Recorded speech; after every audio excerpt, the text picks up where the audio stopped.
আলাইকুম বন্ধুরা, আমার আরেকটি পেশেন্ট, ওনার বাতের সমস্যা, অনেক দিন ধরে বাতের সমস্যা। ব্যথার লক্ষণ হলো ওনার কাজ করলে বাড়ে। আর ওনার হাতটা দেখি, হাতটা, এই হাতটার উপরে একটা ইটা পড়ছিল, ইটা পড়ার পরে ব্যথা। তো ওনাকে জিজ্ঞেস করলাম, আপনি এই ব্যথা যে হয় এটা কি গরমে আরাম না ঠান্ডায়? বলল ঠান্ডায় আরাম। আঘাত এবং ঠান্ডায় আরাম। একটি মেডিসিন আছে, সেটা হলো লিডাম। ওষুধটা দেওয়ার পরেই দেখা গেল যে অনেকটাই আরাম পাচ্ছে এবং ব্যথা অর্ধেক কমে গেছে। 10 মিনিট আগে ওষুধটা দিয়েছি। এই যে হোমিওর যে লক্ষণ যদি মিলে যায়, টু দি পয়েন্টে যদি ঔষধ পড়ে যায়,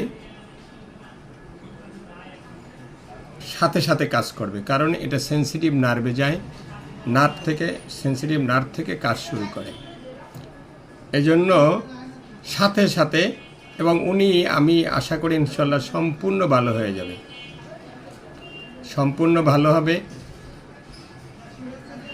এর আগে আমি একটা রোগী দেখেছিলাম, প্রচণ্ড ব্যথা, কিন্তু উনি আমার কাছে আসছিল ঠান্ডা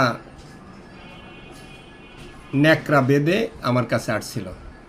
আমি দেখেই বুঝতে পারছিলাম যে ওনার ঠান্ডায় আরাম। ওনাকে জিজ্ঞেস করছিলাম যে কি ঠান্ডায় কি আরাম লাগে, আপনি যে ইয়া দিয়ে মানে ন্যাকড়া দিয়ে বাঁধছেন? কারণ ঠান্ডা দিলে খুব ভালো লাগে। আমি ঔষধ দেওয়ার সাথে সাথে সেই লোক 10 মিনিটের ভিতর সুস্থ, এবং এরপরে আর ওই ব্যথা আসে নাই আমার জানা মতে। এটা হলো হোমিও মেডিসিনে বললাম যে লক্ষণ যদি মিলে যায় সাথে সাথে কাজ করবে, এবং আমি আশা করি উনি সম্পূর্ণ সুস্থ হয়ে যাবে।